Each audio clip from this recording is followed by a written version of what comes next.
Welcome to Trinity Radio. I'm Braxton Hunter, and you found the channel that loves atheists.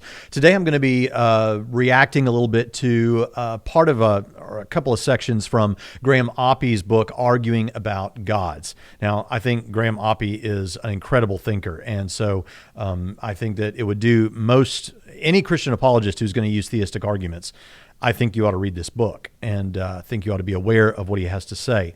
This is one of those books where when you're thinking of how you might respond to what's being presented, just wait a few pages and he'll get there, because he tries to be exhaustive and cover a lot of the different things that get brought up typically in these discussions. And that happens with what I'm going to say today. But I kind of want to look today at the section where he discusses evidential arguments from evil. And that's going to require that for my audience, it might be helpful if I kind of explain the lay of the land and how we got to the specific issue that I want to talk about that Oppy raises as a problem for theistic responses to evidential arguments from evil.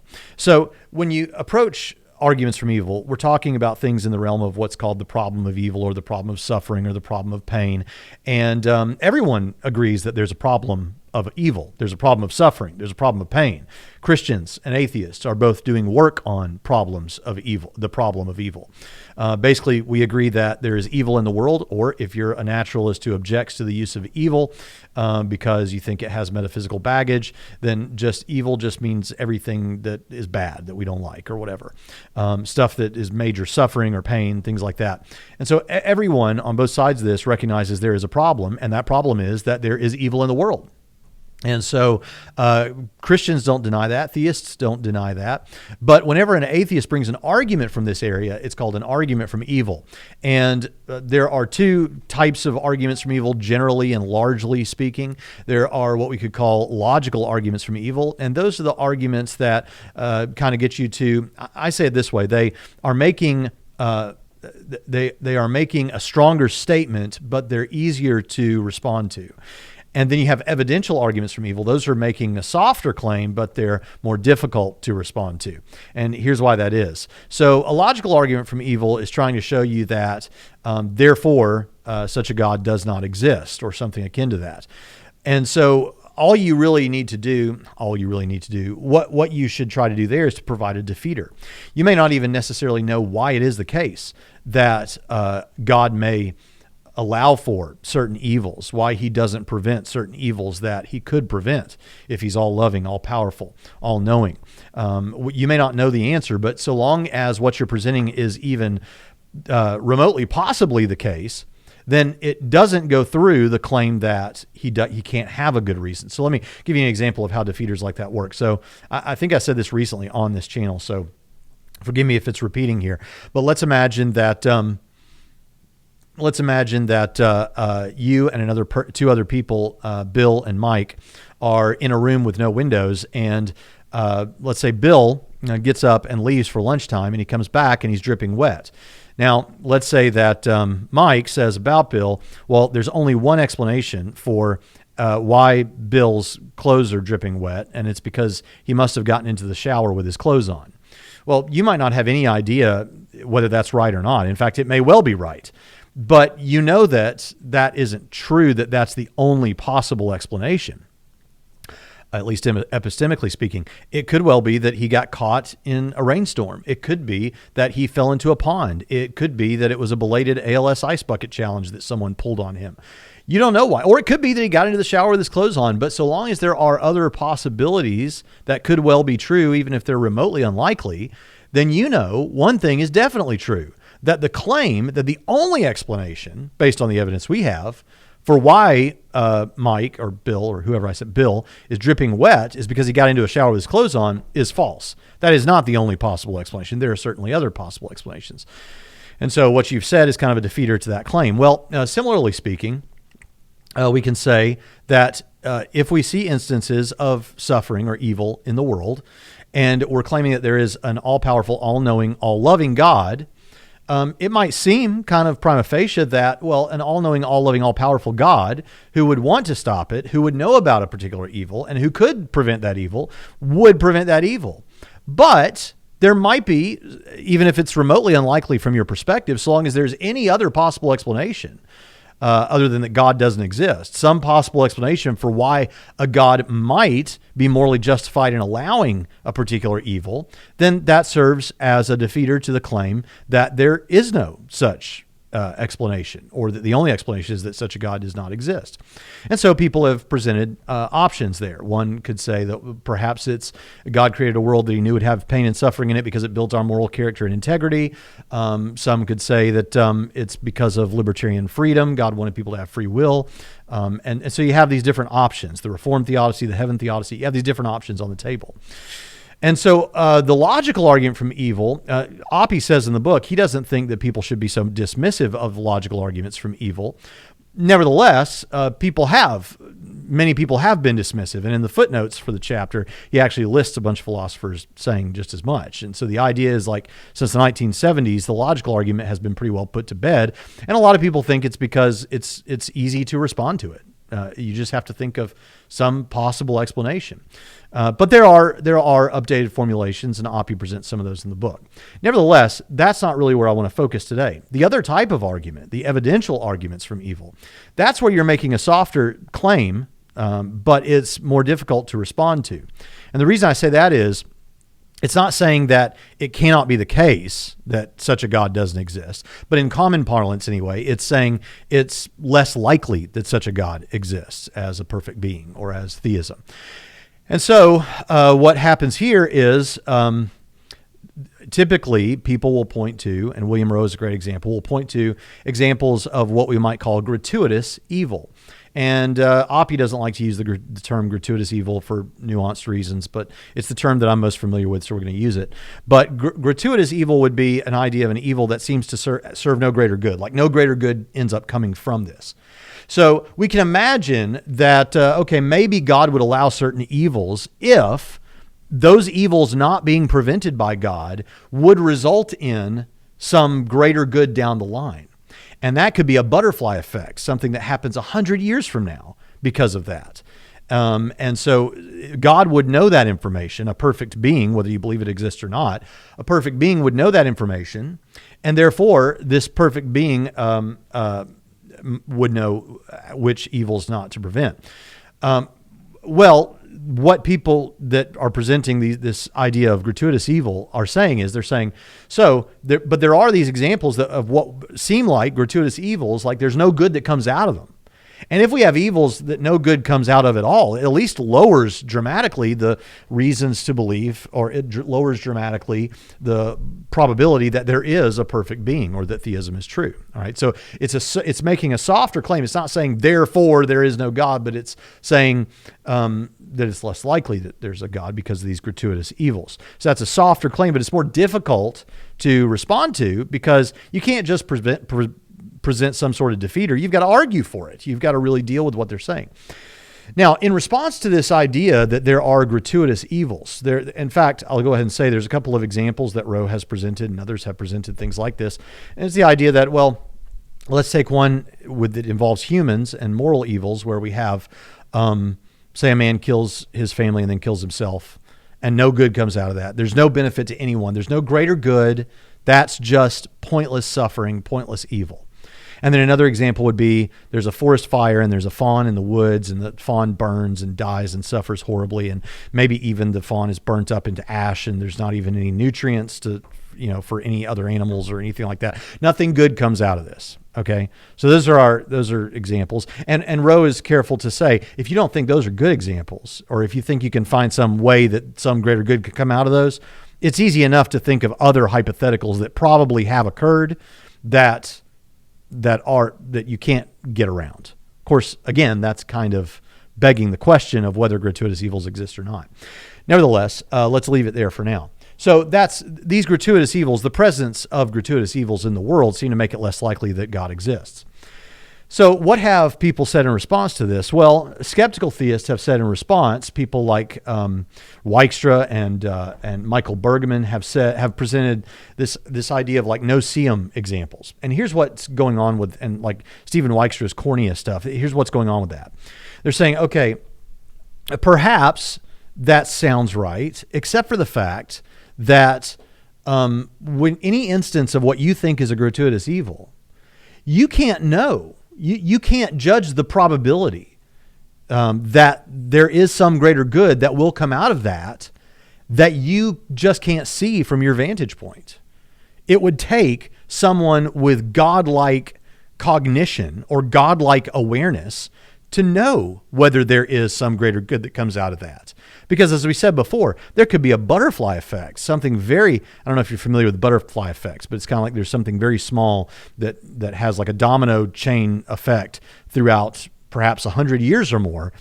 And it could be that some domino effect, some butterfly effect happens because of what you're thinking is a gratuitous evil, that 100 years from now, some greater good occurs. And, perhaps there would be another Hitler or something, and this prevents that. Or perhaps, who knows? You could think of a greater good or some evil that needs to be avoided or something. And a God would know that, even if you can't see it. And you shouldn't suspect that you'd be able to see something like that. So there are examples we can come up with to give this sort of an idea. One example that people have used is to say, okay, if I had a telescope or something that I could actually see Pluto, whether Pluto is a planet or not, I could see Pluto. If I look through that telescope and only on that, I say, okay, well, I'm looking at Pluto and I don't see any gold, so there's no gold on the planet Pluto. Well, that would be absurd, right? Well, why would it be absurd? Because if you're looking through a telescope at Pluto, if there is gold on the planet Pluto, we wouldn't expect you to be able to see it that way, right? Similarly, if there is some greater good that comes out of a particular instance of what is called gratuitous evil, we shouldn't expect that you would be able to see what that is. You as a human being, you'd have to have a godlike knowledge. Whereas there are things that we should expect to see reasons for things. Like if there was a second moon orbiting the Earth, we should expect to be able to see that by looking up into the night sky. But things like goods coming from evil or gold on Pluto, we shouldn't necessarily expect to see. Sometimes we see the goods that come from what seem to be gratuitous evils, but we shouldn't expect that in every case we would be able to see that. So the point is, another example that maybe is a little closer to home is if I looked out in my backyard and said, there are no earthworms in my backyard. I've just looked out in my backyard and I don't see any earthworms. Well, you would say that's silly. If there are earthworms, you wouldn't be able to see those just from looking in your backyard, right? But of course, so this is an example of what we're talking about here. Goods that come out of certain evils that seem to be gratuitous, again, we shouldn't necessarily expect that we humans would be able to always see what those are, but God would be able to see those. In other words, to support the claim that people like Rowe want to make that these are gratuitous evils and there isn't a good that seems to come out of them, you'd almost have to have godlike omniscience to know that, and Rowe isn't God. So that's kind of how this sort of response goes. These no-seum arguments, no-seum, in other words, you can't say, well, I just don't see the goods that come out of them, therefore there aren't goods that come out of them. That's a jump in logic. And if there is a perfect being, he well could choose which evils not to prevent, because he knows that there's a greater good that comes out of not preventing those particular evils. Okay? All right, so that's where the lay of the land is, and we come here. Now, what Oppy wants to push back on people like Bergman is to say, hold on now, if you're saying to the atheist that he can't assign a probability to whether or not some greater good might come out of any particular evil, therefore he can't call it a gratuitous evil, then this falls back on you as well. Because then it may be the case, and Oppy seems to be attracted to the idea that we may not be able to say about any particular gratuitous evil that there's not some greater good that comes out of it. But if you can't know that, then that means that particular evils that you and I, as human beings, could prevent, say a mugging or something that's happening right in front of us, that we could easily prevent, let's say, that when those things happen, for all we know, if we allowed the mugging to continue rather than preventing it, some greater good may come out of that evil, right? I mean, that's what we're saying about God. God may not intervene at certain points to prevent evil because some greater good comes out of that evil act that justifies morally his allowing it to happen. But that means then, if you can't know about that, then how do you as a human being know if in any particular case, if you don't act, that maybe that actually will result, that evil taking place will actually result in some good later on down the road, so that if you do act, you're actually facilitating this greater evil that takes place down the road, or the lack of the greater good down the road. So, the idea is almost, I think, that this is arguing from absurdity. It's saying your claims prove too much here, because obviously we're all going, thinking normal, morally capable people are going to act to prevent the evil that is that they're able to prevent, insofar as they're able to prevent it, like a mugging taking place in front of them. If they can prevent it, they are going to be moved to prevent it, and they're not going to concern themselves with whether there's some greater good that now we're going to miss out on, or some greater evil that we're now going to incur if we prevent this. We're just going to prevent it, right? And so the argument is not that, so nobody should ever prevent muggings. The idea is that it seems like if we are moved to prevent those things, then that tells us something. It tells us that if we don't see some greater good that might come out of this, if we're not told about that information, then we are somewhat reasonable in concluding that there's not one, and that we should act, okay? In fact, he summarizes it like this, and this is on page 303 of Arguing About Gods. He says, if the case that I have argued is cogent, then the skeptical theist opponent of the evidential argument from evil has been placed in an uncomfortable position. The skeptical theist wants to be able to claim that it is not unlikely that there are unknown goods that would justify a perfect being in not preventing evil. Yet, if the considerations to which the skeptical theist appeals can establish this, then they will also suffice to establish that it is not unlikely that there are unknown goods that would justify us in not preventing evil. But if we do believe that it is not unlikely that there are unknown goods that would justify us in not preventing evil, then it is very hard to see how we could fail to be justified in not preventing evil. In other words, then that would lead to a point where we're justified in allowing evil right in front of us that we could prevent to happen, because we don't know whether it's going to result in some greater good out of that or prevent some greater evil down the road. So, in other words, if you're going to claim that if the skeptical theist, that's the person who's saying to the atheist who's using an evidential argument from evil, if you're going to say you can't know that evil thing, that if there's a God, he's allowed it to happen, isn't going to result in some greater good, you can't assign a probability to that. You just don't know. Well, then likewise, you don't know about any particular evil that you could prevent as a human being, and therefore you don't know what to do. You can't assign a probability to it, and you'd be justified in not preventing evils, even though we all kind of know you wouldn't be justified in not preventing an evil that you could prevent. Now, I hope that sounds a little confusing, but I hope you're still with me. Now, so what comes to my mind is, okay, but one way of responding to this, and this is an example of a good author like Graham Oppy anticipating objections or being aware of objections and presenting them as you're thinking of them. So one thing that comes to my mind is, well, but what if it is the case, if a perfect being exists, if God exists, then perhaps it is the case that because he's God, he would know which evils not to prevent, because he knows the goods that are going to come out of those. But at the same time, he intends for us to prevent all evils because we don't have that godlike omniscience. And of course, he'll factor that in and he'll adjust his plan accordingly. Right. Thus, so that it's always good for us. We're always justified in preventing the evil that we can prevent.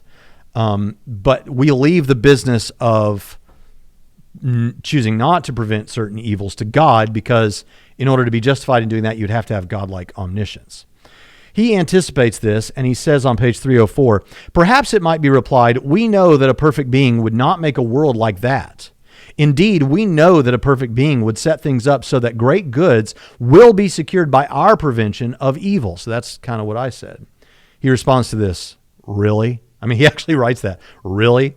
And how is this alleged knowledge supposed to be compatible with our unutterable ignorance about the motives of a perfect being and the goods that there might be? How do we get to know these things while remaining ignorant about those other things that we are required not to know in order to have a reply to the evidential argument from evil? Now, what he's saying is, you're saying that we can't assign a probability.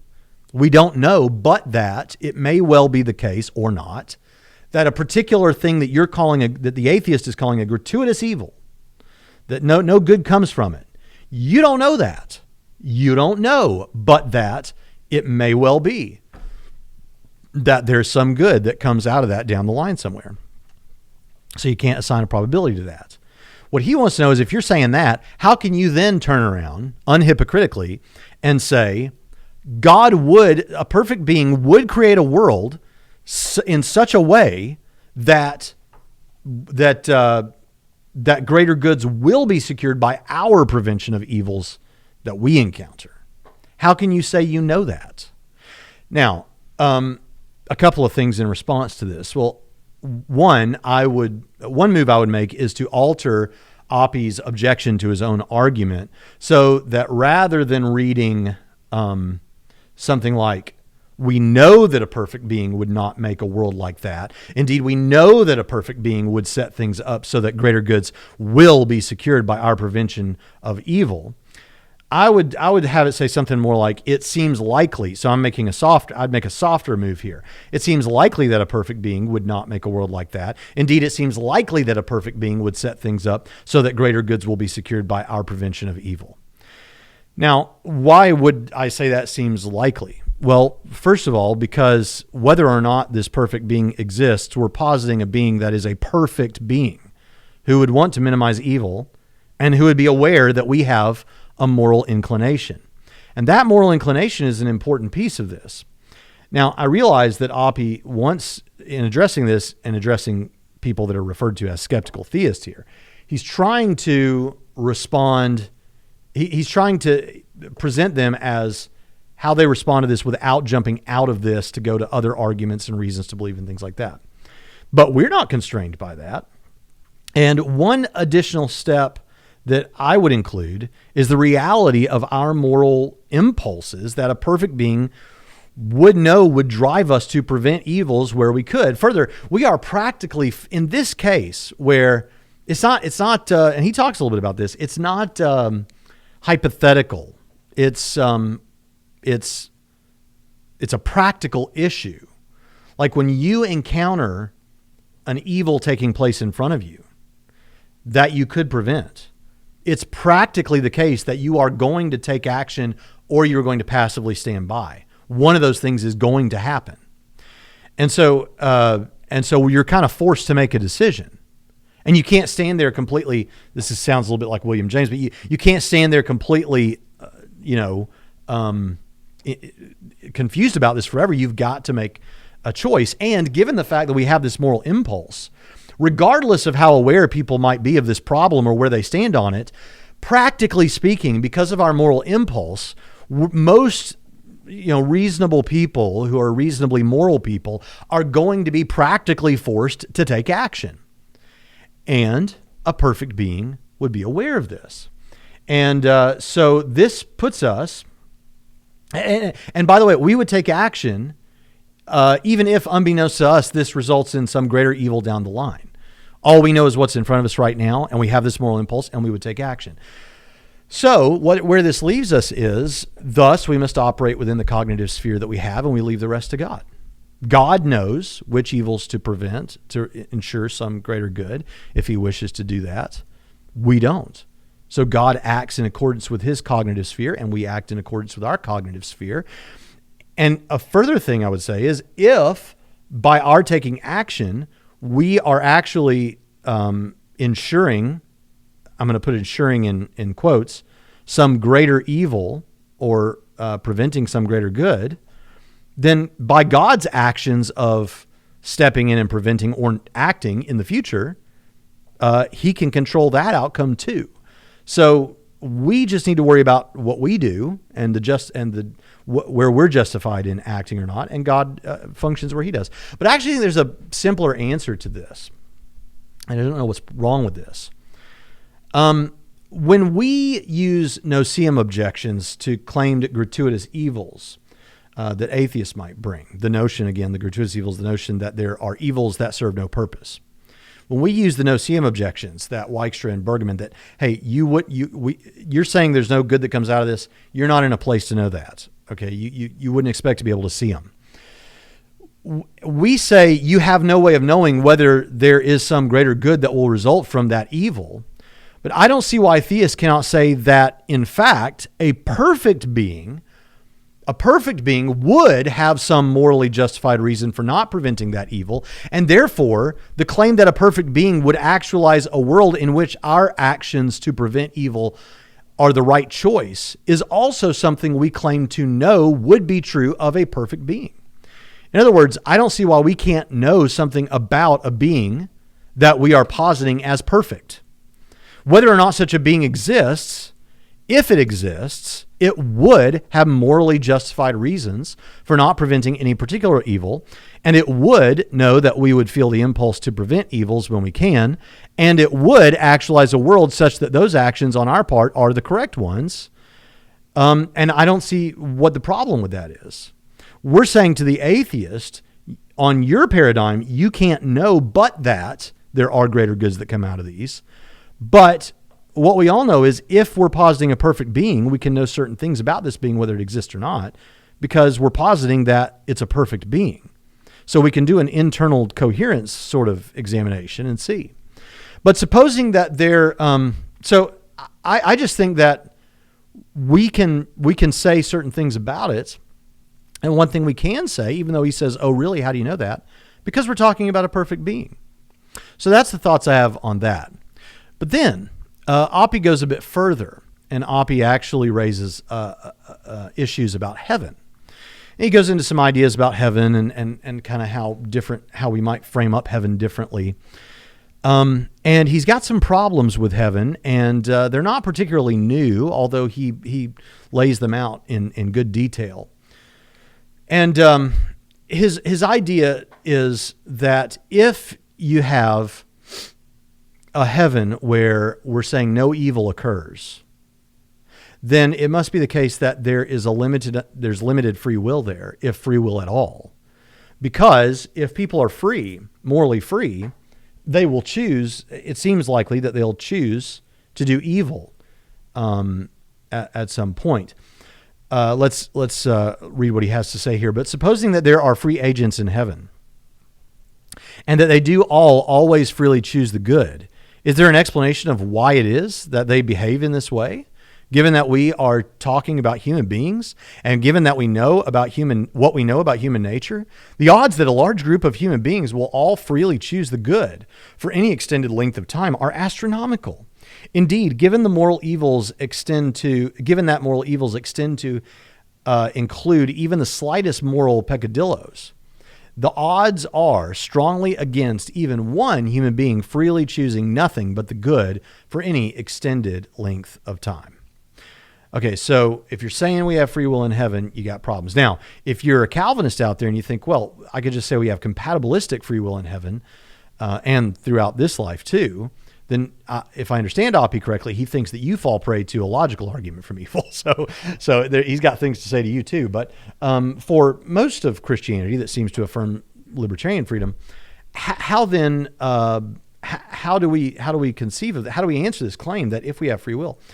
Well, if you've been listening to this channel for very long, you know that I do supply an answer to that, although Oppy raises some things that challenge my typical answer. So my typical answer is, okay, look, you're going to have libertarian freedom in heaven, but the thing is, it's actually going to be a flipping of the script from what we're experiencing right now on earth. So I'm going to include Christian theology here because I'm a Christian in answering this question, but I'm sure others could present. I mean, this could work on some other theistic framework, although I don't care to defend any other theistic framework. But here, what we would say is, it is logically possible. Now, not everyone would say this, but I would say it. we would say like Romans 3:23 says, all have sinned and fallen short of the glory of God. So everyone ends up sinning except Jesus. But it is logically possible, my position is it is logically possible that a person could not sin in any particular situation. So isolate any particular instance of sin. A person could not have done that. They didn't have to do that. And if that's true of any particular instance of sin, it's true of all sin in general. A person, logically speaking, could just not sin, okay? The thing is, that never happens, and the very idea seems absurd, given what we know about human nature, to use Oppy's language, right? Therefore, we know that, and of course we have scriptural evidence as Christians, that all people will end up sinning. Okay, but it's logically possible that they won't, but the idea that they won't seems absurd to us. I think the opposite will be true in heaven. It will be logically possible that a person could sin in heaven, but no one ever will, and the very idea will seem absurd to people in heaven for the following reason.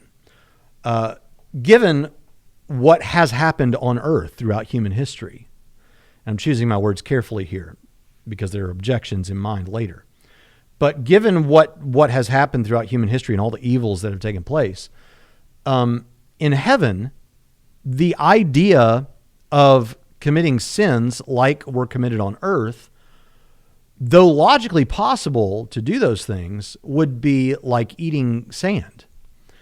When both of my daughters were very young, both of them in the sandbox at some point or other picked up sand and put it in their mouth and would spit it out, right? Because you don't want to eat sand. Sand's nasty. But kids just do that because they don't know any better. But I don't sit around worrying that when my daughters are in their 30s that they're going to have an addiction to eating sand, where I'm worrying that across town they're shoveling down buckets of sand every night. I'm not worried about that like at all. Is it logically possible that they could put sand in their mouth and swallow? Well, yeah. But they won't, and the idea is absurd, right?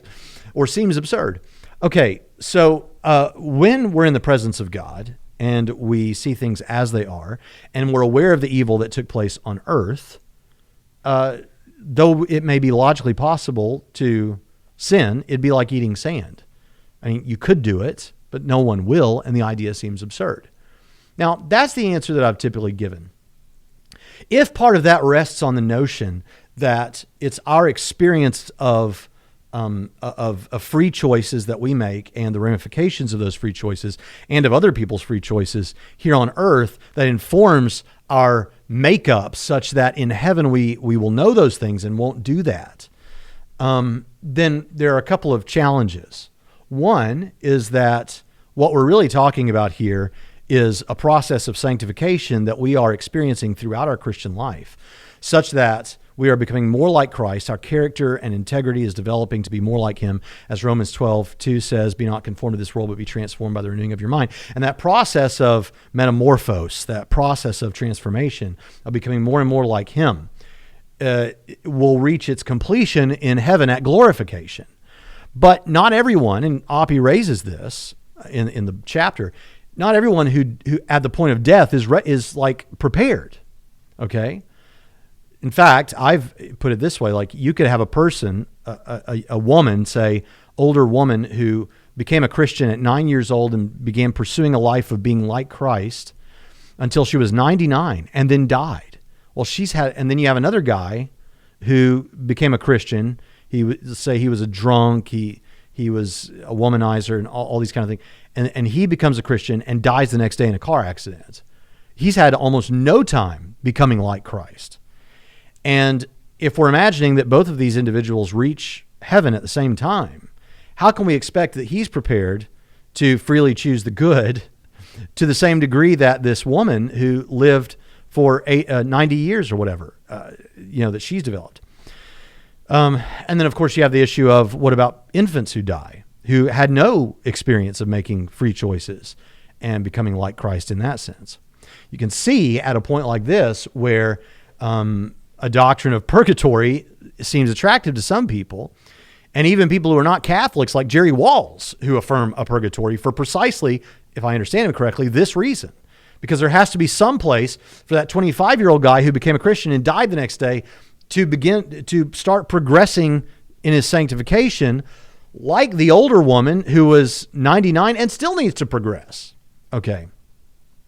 So that might resolve it. The problem is I don't buy purgatory, and I don't think I have enough good reason to believe that there is such a place as purgatory for that to take place. So I can't have that answer at my disposal. I still think that the issues that I raised are relevant, and it could be, and this is why I said before that I chose my language carefully, it could merely be that the awareness that real people did make those free choices and that those evils did occur, that awareness combined with the presence of God, himself in the new heavens and the new earth will be enough to, fill in, as Oppy says it. I don't think he gave exactly the answer, but he did refer to filling in the difference between wherever a person has progressed to and total glorification. Okay. And also that would work for infants, but there's actually a cleaner answer than that. See, Oppy actually provides what I think is a solution to this problem. He just doesn't buy it because he doesn't buy the framework it sits in. And that framework is Mullinism. And I happen to be a Mullinist. And Mullinism, and I'll keep this brief, is a notion that God in eternity was aware of all of the possible worlds that he could create. Not that these are actual worlds out there somewhere, but they're possible worlds. That there are worlds that he knows if he created it would go this way. And there's a subset of those possible worlds where man has libertarian freedom. Okay. And so in those worlds of free creatures, God chooses the world that best accommodates the ultimate goals that he wants, so that there's still evils in the world because, and this is, part of the answer that a Mullinist will give to arguments from evil, is to say there are still evils in the world because there just might not be a world of free creatures where there aren't some evils, where people don't choose to do evil. And so God chose among those worlds the world that he thought most accommodated his ultimate goals. Some Mullinists will go so far as to say his ultimate goal probably had something to do with the greatest number of people freely choosing to believe and become Christians. Okay, well, Oppy has problems with Mullinism that he attacks earlier in the chapter. However, he tables that for this discussion, and so we're going to table that for this discussion. And he says the following: one option here might be to follow the Mullinist version of the free will defense developed by Plantinga in 1974 and discussed above previously in the chapter. Suppose that there are true counterfactuals of freedom, and that means things that the way things would have gone, it had issues been different, right? If you hadn't watched this video, you might have done something else instead. He says, suppose that there are true counterfactuals of freedom, and that the truth of these counterfactuals of freedom is not something that can just be chosen by a perfect being. For all we know, it is logically possible that when a perfect being comes to create contingent things, it, the perfect being, God, has open to it the option of making a universe in which free creatures freely go wrong that is conjoined to a heaven in which free creatures always freely go right. But it does not have open to it the option of making a universe in which free creatures always freely go right, like on earth and in heaven. Right? So for those of you who are Christian theologians, when I say on earth and in heaven, I understand new heaven, new earth language. I'm just trying to keep it simple using the terms the way that Oppy uses them. So the idea here is it may be that in the worlds of free creatures that God has available to choose among, because of his awareness of these worlds, there is no world where no evil at all takes place, where people have free will. But there might be a world where evil takes place on earth, but not in heaven. And so he actualizes that world. And so the reason then that people freely choose the good in heaven is simply because there was a world like that God actualized. And then you could also plug in to fortify it the other answers that I already gave, that, well, you're in the presence of God, you have an awareness of the evil that was on earth, and maybe that's even why this possible world exists. And so those would be some answers, and that's an answer that even Oppy kind of grants. The problem Oppy sees with it is Oppy doesn't buy Mullinism. because he has problems with the truth makers as it relates to these counterfactuals of creaturely freedom. So maybe we'll refer to, maybe we'll talk, in another video, we'll talk about how Oppy thinks about possible worlds and Mullinism. But that'd have to be another video. So anyway, simply put, when it comes to evidential arguments from evil, I gave a couple of answers there, but simply put, I don't see the problem with saying, yeah, if you're an atheist, you can't know that there's not some greater good that comes out of a particular thing that looks to you like a gratuitous evil. But if we're positing the possibility of a perfect being, then that perfect being not only would or likely would bring some greater good out of a particular issue of evil, but he would also ensure that when we act to prevent evils, that's the right thing to do. He would have actualized a world where that's the case. I don't see a problem with that. And I'm not sure why it has to be the case, as Oppy thinks it is, that if we want, and maybe he's just referring to only to the skeptical theists that he's responding to, but why, if we don't know in the one case, we can't know in the other. I think we can know in both cases what a perfect being would do, and then that serves as to neutralize the potency of the criticism. And then when it comes to the heaven issue, it could be that there just was a world like that to actualize.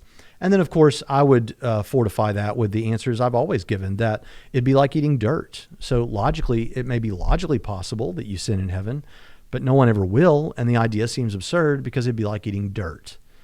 And so those are my thoughts on the relevant sections of Graham Oppy's arguing about gods. I hope it's been enjoyable to you. If you think I missed something or misunderstood something, feel free to let me know. I do like Oppy. I have great respect for Oppy as a thinker, and he seems like a really charming and friendly guy too, and a good writer.